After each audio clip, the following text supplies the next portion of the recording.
你听过受气包的故事吗？你会把你自己或是别人当成是受气包吗？有一天，我看电视在报道战争的新闻，我脑海中突然出现了受气包的故事。我们把地球当成了受气包，不断的把我们的愤怒往地球发泄。因为战争，让我们的大地之母现在处于水深火热之中。你知道受气包如果不断的给它气受，有一天它是会爆掉的哦。现在就让我们来讲受气包的故事。明珠校长说故事。在从前从前有一个小村落，有一个小男孩，年纪虽小，脾气呢可大得不得了。他老是呢气嘟嘟的一张脸，所以呢大家都叫他嘟嘟。嘟嘟啊，常常呢会为点小事情啊，就和别人吵得面红耳赤。他不是和哥哥姐姐吵，就是和邻居的小朋友吵。爸爸妈妈说他两句，他呢就气嘟嘟的就不吃饭，搞得啊爸爸妈妈都拿他没办法。有一天啊，邻居的小孩呢在一起玩毽子，哇，有人很会踢啊，其他人呢就在排队。嘟嘟来了，他就说我也要玩。嘟嘟呢就插队到最前面去。他等啊等啊，等了半天还没轮到他。他呢一生气，他二话不说就把别人的毽子呢抢过来，气得把它丢得远远的。所有的人都瞪着嘟嘟说：嘟嘟，你为什么要把毽子丢走呢？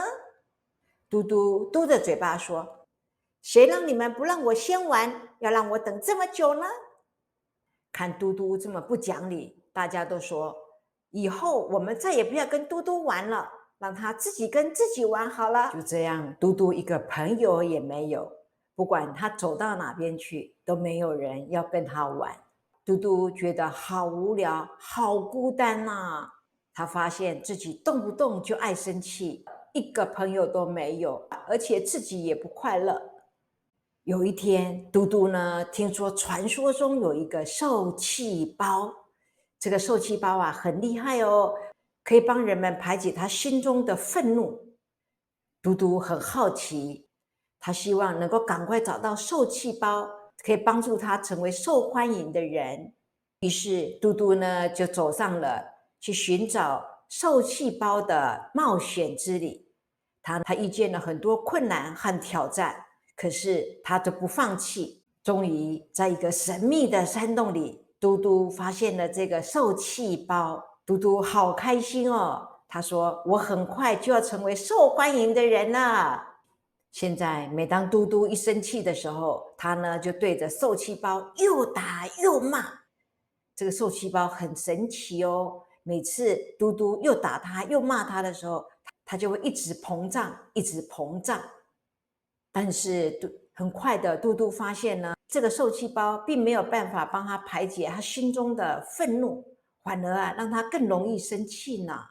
更让嘟嘟讶异的是，有一天啊，他对着受气包又打又骂的时候，那受气包一直膨胀，一直膨胀，突然之间，嘣一声就破掉了。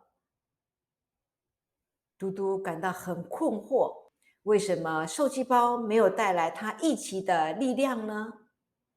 就在嘟嘟陷入困惑的时候，他遇见了一位老公公。